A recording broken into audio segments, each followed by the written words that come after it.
आज की वीडियो में मैं आपको कुछ ऐसी ट्रेडिंग स्ट्रेटजीज बताने जा रहा हूं जिनका यूज आप चाहें तो ऑप्शन ट्रेडिंग में कीजिए, चाहे तो इंट्राडे ट्रेडिंग में कीजिए, या फिर चाहे जहां पर भी चार्ट्स बनते हैं आप वहां पर इन स्ट्रेटजीज का यूज कर सकते हैं। इन स्ट्रेटजीज के थ्रू आप चार्ट में परफेक्ट एंट्री एंड एग्जिट पता कर सकते हैं। इसके साथ ही मैं आपको ट्रेडिंग के कुछ हैक्स भी बताऊंगा जिससे आपके टारगेट अचीव होने के चांसेस बढ़ सकते हैं। तो हमारी जो सबसे पहली स्ट्रेटजी है इसमें हम सपोर्ट एंड रेजिस्टेंस का यूज करेंगे। तो एक बार जल्दी से समझ लेते हैं कि सपोर्ट एंड रेजिस्टेंस होता क्या है, क्योंकि उसके बाद ही आप इस स्ट्रेटजी को सही से समझ पाएंगे। सबसे पहले अगर सपोर्ट की बात करें तो सपोर्ट वो पॉइंट होता है जहां पर जाने के बाद शेयर की प्राइस गिरना बंद हो जाती है।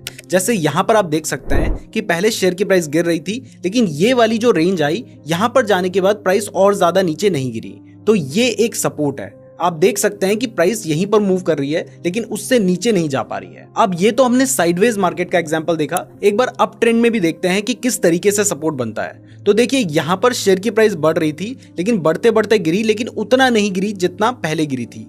तो यहां पर उसने अपना सपोर्ट लिया, उसके बाद प्राइस बढ़ी, फिर से गिरी, लेकिन जितना पहले गिरी थी उतना नहीं गिरी, उससे ऊपर जाकर ही उसने अपना सपोर्ट लिया, तो यहां पर उसका सपोर्ट था।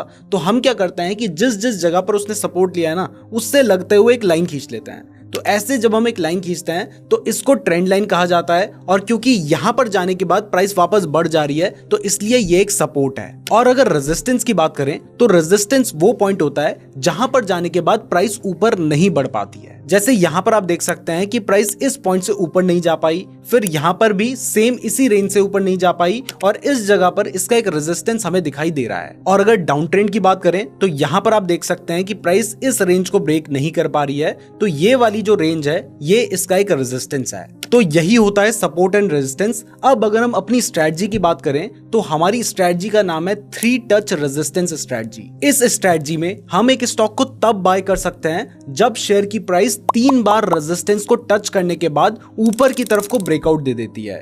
ये 3 बार मिनिमम है, हो सकता है 4 बार टच करने के बाद ब्रेकआउट दे, 5 बार टच करने के बाद ब्रेकआउट दे, लेकिन अगर 3 बार टच हो चुका है रेजिस्टेंस और उसके बाद उस रेजिस्टेंस को प्राइस ने ब्रेक कर दिया है तो यहां पर प्राइस बढ़ने के चांसेस होते हैं। जैसे यहां पर आप देख सकते हैं कि प्राइस ने सबसे पहले यहां पर एक बार रेजिस्टेंस को टच किया, उसके बाद दोबारा प्राइस ने बढ़ने की कोशिश की लेकिन इससे ऊपर नहीं बढ़ पाई, फिर दोबारा से प्राइस ने बढ़ने की कोशिश की लेकिन इससे ऊपर नहीं बढ़ पाई, और इसके बाद जब चौथी बार प्राइस इस रेजिस्टेंस के पास आई तो यहां पर उसने ब्रेकआउट दे दिया है। और जैसे ही इसने ब्रेकआउट दिया उसके बाद आप देख सकते हैं कि यहां पर हमें एक मूव देखने को मिला है। अब ये मूव अगर आपको छोटा लग रहा है तो एक बार मैं आपको इसको मेजर करके दिखाता हूं, तो आप देख सकते हैं कि ये जो मूव है ये लगभग 170 पॉइंट्स का है, और वो भी सिर्फ 10 मिनट के अंदर। इस स्ट्रेटजी का जस्ट उल्टा होता है 3 टच सपोर्ट स्ट्रेटजी, जिसमें जब शेयर की प्राइस 3 बार अपने सपोर्ट को टच करने के बाद नीचे की तरफ ब्रेक डाउन दे देती है तो वहां पर प्राइस गिरने के चांसेस होते हैं। तो आप वहां पर शॉर्ट सेल कर सकते हैं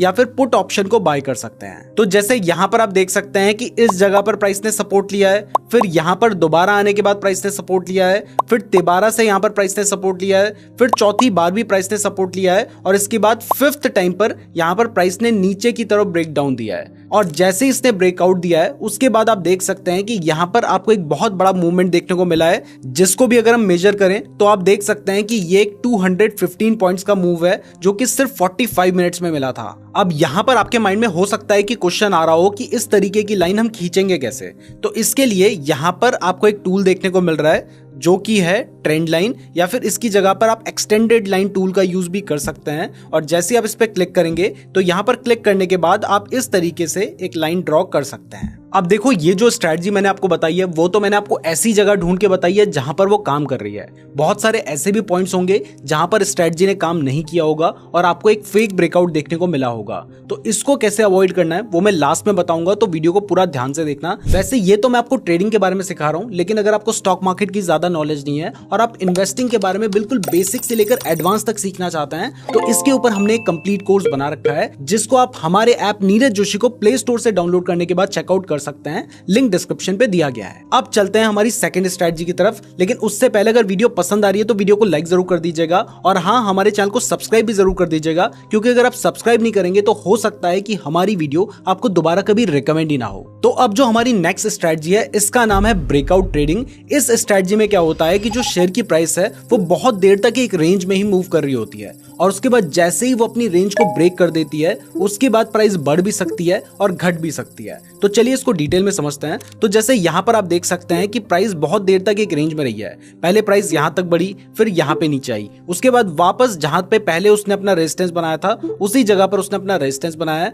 और उसके बाद प्राइस गिरी है। फिर जहां पर पहले सपोर्ट लिया था उसी रेंज के आसपास सपोर्ट लिया है और प्राइस बढ़ी है। जहां पर रेजिस्टेंस बनाया था उसी रेंज के आसपास रेजिस्टेंस बनाया, फिर प्राइस गिरी और जहां पर पहले सपोर्ट बनाया था उसी जगह के आसपास सपोर्ट बनाया है। ऐसे ही जब मिनिमम 3 बार प्राइस एक ही जगह पर रेजिस्टेंस और एक ही जगह पर सपोर्ट बनाती है, उसके बाद अगर मान लीजिए प्राइस ऊपर की तरफ ब्रेकआउट दे देती है तो वहां पर शेयर की प्राइस बढ़ने के चांसेस होते हैं, और अगर इस तरीके से नीचे की तरफ ब्रेकडाउन दे देती है तो उसके बाद प्राइस गिरने के चांसेस होते हैं। तो जैसा कि आप देख सकते हैं कि यहां पर प्राइस ने अपने सपोर्ट को ब्रेक कर दिया है और जहां पर पहले सपोर्ट लिया था उससे नीचे प्राइस आ गई है। तो इसका मतलब है कि अब प्राइस गिर सकती है। और यहां पर आप देख सकते हैं कि इस बार प्राइस ने दोबारा से ऊपर जाने की कोशिश की, लेकिन वो इसके ऊपर नहीं जा पाई और उसके बाद प्राइस बहुत तेजी से गिर गई। और अगर हम इसको मेजर करें तो आप देख सकते हैं कि ये एक बहुत बड़ा मूव था जो कि लगभग 174 पॉइंट्स का था सिर्फ 24 मिनट्स में। इसका एक दूसरा एग्जांपल आपको दूं तो यहां पर भी आप देख सकते हैं कि प्राइस पहले गिर रही थी और उसके बाद बहुत देर तक एक रेंज में ही रही है, जहां पर उसने सबसे पहले एक बार यहां पर रेजिस्टेंस लिया है, दूसरी बार यहां पे रेजिस्टेंस लिया है, तीसरी बार यहां पे रेजिस्टेंस लिया है। नीचे भी आप देख सकते हैं कि बहुत बार उसने सपोर्ट लिया है और इसके बाद यहां पर आपको एक ब्रेकआउट देखने को मिला है। और जैसे ही प्राइस ने इस रेंज को ब्रेक कर दिया उसके बाद इसमें एक बहुत बड़ा मूव आया था।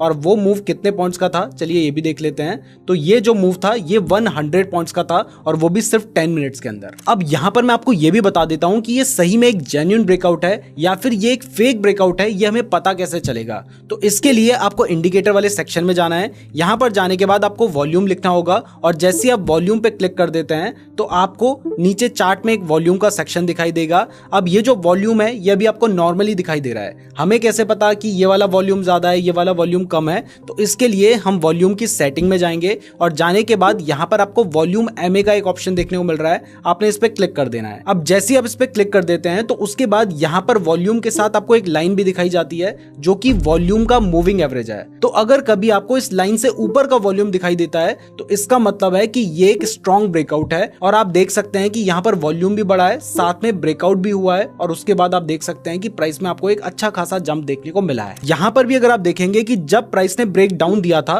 तो उस टाइम पर जो वॉल्यूम था वो अपने मूविंग एवरेज के ऊपर था, इसलिए ये एक जेन्युइन ब्रेकआउट था। तो जब भी आप ब्रेकआउट स्ट्रेटजी का यूज करेंगे या फिर आप 3 touch support and 3 touch resistance strategy का यूज करेंगे तो वहां पर आपने साथ में वॉल्यूम का यूज जरूर करना है। लेकिन उससे पहले अगर आप ट्रेडिंग के लिए बेस्ट डीमैट अकाउंट खुलवाना चाहते हैं तो कुछ अच्छे डीमैट अकाउंट के लिंक मैंने आपको डिस्क्रिप्शन पे दे रखे हैं, जिनको मैं खुद भी यूज करता हूं, तो डिस्क्रिप्शन जरूर चेक कर लीजिएगा। और यहां पर एक बात और आपको क्लियर कर दूं कि जितने भी स्टॉक्स हैं उन सभी स्टॉक्स में तो आपको वॉल्यूम इजीली नजर आ जाएगा, लेकिन जितने इंडेक्स होते हैं जैसे बैंक निफ्टी हो गया, फिन निफ्टी हो गया या फिर निफ्टी हो गया, इनके इंडेक्स वाले चार्ट में आपको वॉल्यूम नहीं दिखाई देगा, क्योंकि इंडेक्स को बाय सेल नहीं किया जा सकता है, लेकिन उसके फ्यूचर्स को बाय एंड सेल किया जा सकता है। तो अगर आप बैंक निफ्टी या निफ्टी में ऑप्शंस ट्रेडिंग करते हैं तो आप इसके फ्यूचर्स चार्ट में वॉल्यूम देख सकते हैं। इसके साथ ही अगर आपको ट्रेंड को लेकर कोई कंफ्यूजन है तो उस कंफ्यूजन को दूर करने के लिए आप इंडिकेटर में जाके सुपर ट्रेंड का यूज कर सकते हैं। सुपर ट्रेंड एक इंडिकेटर होता है जो कि आपको ट्रेंड बताता है।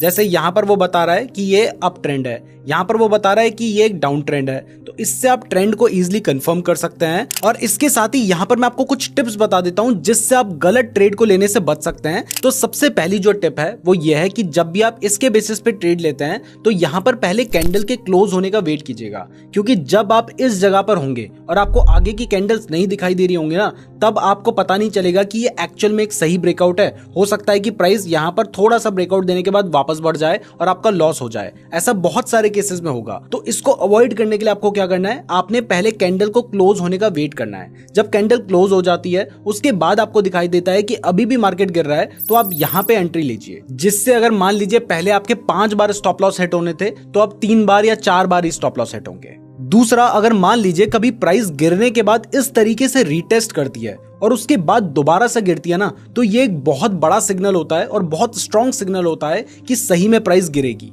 तो जैसे यहां पर पहले प्राइस गिरी, उसके बाद उसने दोबारा से, जो कि पहले इसका सपोर्ट होता था अब ये इसका रेजिस्टेंस बन चुका है, इस रेजिस्टेंस को टेस्ट करने की कोशिश की, लेकिन इससे ऊपर नहीं जा पाई। तो यहां पर हम कंफर्म हो सकते हैं कि अब बहुत ज्यादा चांसेस है कि प्राइस गिरेगी, और आप देख सकते हैं कि उसके बाद प्राइस गिरी है। तो अगर कभी इस तरीके से रीटेस्ट होता है तो ये हमारे लिए और बेटर है। दूसरा, अभी ये जो एनालिसिस मैंने आपको करके दिखाया है, ये मैंने मैंने आपको सिंगल टाइम फ्रेम में करके दिखाया है, यानी ये मैंने सिर्फ 1 मिनट की कैंडल में एनालिसिस किया था क्योंकि मुझे आपको चीजें समझानी थी। लेकिन जब आप एक्चुअल में ट्रेड लेते हैं तो वहां पर आपको मल्टीपल टाइम फ्रेम में एनालिसिस करना होता है। जैसे 1 मिनट में एनालिसिस किया, उसके बाद 5 मिनट में एनालिसिस कीजिए, उसके बाद आप 15 मिनट में एनालिसिस कीजिए। और ये मल्टीपल टाइम फ्रेम में एनालिसिस कैसे करना है इसके ऊपर हमने ऑलरेडी एक वीडियो बना रखी है, जिस वीडियो का लिंक आपको डिस्क्रिप्शन में मिल जाएगा और वीडियो के एंड में आपको यहां पर भी दिखाई देगा। तो वीडियो पसंद आई है तो वीडियो को लाइक जरूर कीजिएगा। इस तरीके की और वीडियोस देखने के लिए चैनल को जरूर सब्सक्राइब कर लीजिएगा। फ्री डीमैट अकाउंट का लिंक आपको डिस्क्रिप्शन पे मिल जाएगा और मल्टीपल टाइम फ्रेम में एक चार्ट को कैसे एनालाइज करना है वो वीडियो आपको यहां पर दिखाई दे रही है। धन्यवाद।